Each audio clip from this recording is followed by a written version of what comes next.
without them. Try a little tenderness. Hi, and welcome to SF Live. I'm your host, Christina Marie Flores.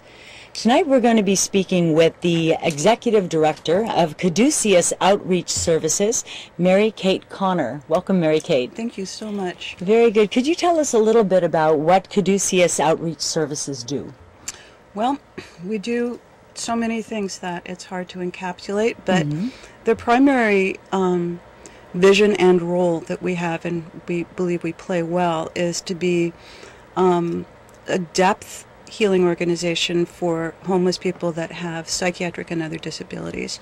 And it's done in both traditional and non-traditional ways. But primarily, we wanted to create an organization where people with psychiatric disabilities who are already profoundly stigmatized by society at large, but especially if they're homeless, and including people who know that they have issues in their lives but would never identify as having a diagnosis, where people could come and feel whole and treated with dignity and respect, and the bottom line is that people are treated warmly and with compassion. And it's the first thing we do when we meet someone, is try and invite them into a place where our office is set up in a way where people have individual offices, but we have a large open space that's essentially a living room. And people can come and it's their space, they can live there. And we're not like other homeless organizations which probably through necessity have hard plastic chairs and no carpets and things like that. Starts with our symbol and it doesn't end there. So Caduceus, what is that? The caduceus is the thing that people generally identify at this point with physicians, with the AMA, and there's been a lot of sort of bastardization of that symbol, but it's actually it's a symbol that people think was originally used by the Greeks or the Romans in ancient times, and that it was either the staff of Asclepius or the staff of Hermes or the staff of Apollo, but it is in reality a much more ancient symbol than that, and it always involves two twined serpents around a staff, and sometimes they have wings, sometimes they don't. Often there is a representation of wings. The one that we use is from the 16th century. It's a woodcut that, and we're showing it right now up on the screen. And it's taken from an alchemical text. But the symbol is also found in Sumeria, in Egypt, it's found in India, it's found in China. It's found in cultures throughout the world and also through different eras of time. It's not something that was strictly associated with a Western model. But Western medicine has taken that up and sort of put it into this is the AMA kind of stuff. And a lot of people don't even know they don't associate the name with an image. Basically, I chose this symbol because I wanted something that, when I was first designing the program, that would create a sense of wholeness and a sense of healing beyond traditional medicine, meaning beyond psychiatry and pills, to remind doctors, whether they're primarily psychiatrists, that they are doctors and they come from a long healing tradition that isn't limited to medicine in terms of psychiatric pills that people take. And the caduceus really, at its depth, symbolizes the creation of wholeness through the union of opposites and balance and health. And there's so many opposing forces in people's lives when they're homeless and when they're impoverished and when they're ill.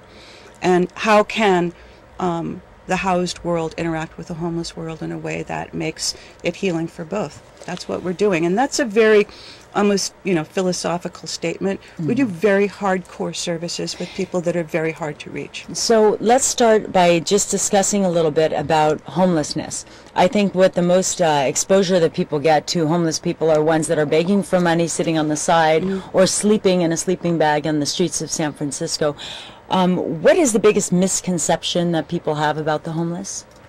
There's so many. We could spend the next 4 hours. But a lot of them are that, oh, they're homeless because they're drug addicts. Oh, all they want is money. Oh, they're homeless because they're lazy, they're bums. There's no place for them to go. There's nothing that they want or need.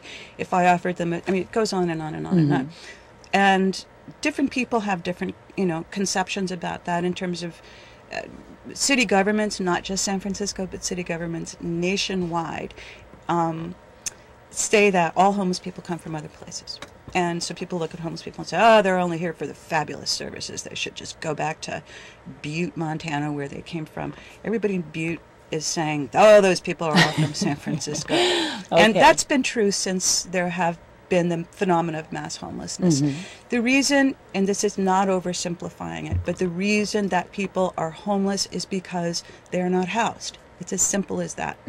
If they were housed, they may still have the same series of problems that they would have. The only difference is that they're now housed, and it would be 1,000 times easier to address those issues.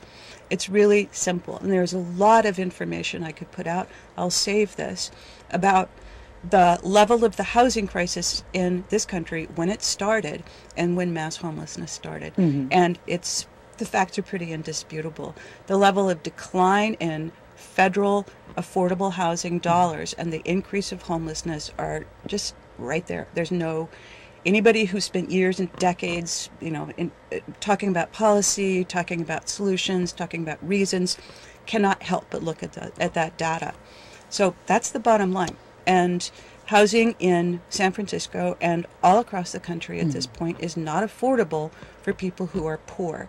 And people who are very, very poor, there's no way that they can be housed. And then what is someone to do in a city that has such extremely high prices for homes?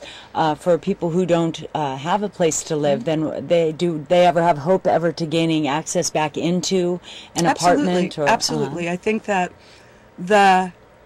when we talk about the federal government's housing programs that were very successful and very well funded, and there's a lot more than simply housing projects. There's subsidies for housing, for rural housing, for more high-income development. And the reality is that since 1980 until now, the bulk of the housing dollars within HUD have gone into those high-end subsidies. Freddie Mae borrowing, loaning funds to people that made over $70,000 a year while they cut subsidies for low-income and very low-income housing. And until the federal government and then the local government, state, city, began to understand that it is very, very simple, that investing in affordable housing and keeping it affordable is something that will have a profound impact on homelessness, nothing will change. And prices are high everywhere. There's nowhere someone who is very, very poor can go and find a place to live. It's not going to happen in this country. I can't name you a city where someone could afford housing at this point if they were living on SSI. I just don't know a place where that would happen. Now, speaking of the homeless that you deal with, many of them have mental illness. What type of mental illness are we talking about? I think it's I can come at this question in two ways, and one is a very clinical way and describe to you the proportion of clients that we have that have schizophrenia, that have schizoaffective disorder, that have other affective disorders, bipolar 1 and 2, major depression with psychotic features. I can tell you all of those things. And I wouldn't understand many. Right, exactly. What the most and only single common uniting factor of all of my clients is the degree of trauma that they've suffered that has produced post-traumatic stress disorder. And that is a disorder of the brain. It's not something where people just say, gee, I had a really hard childhood and therefore I think a lot about bad things that happened to me. That's not what it is. It's a very complex series of responses to things that happen in life. And people's neural activity has been disrupted. And I've found a pattern in many of the people that I work with that is a systemic level of physical and sexual abuse because they came from poverty and were placed in institutions that dealt with poverty where they were further abused. And this, institutionally went on and on throughout their lives. And many people I have worked with became homeless when they were 12, 13, 14 years old as a result of this. And the only thing they know is this. And it crosses all levels of intelligence, all levels of, quote, functioning. I mean, it's remarkable how similar the histories are.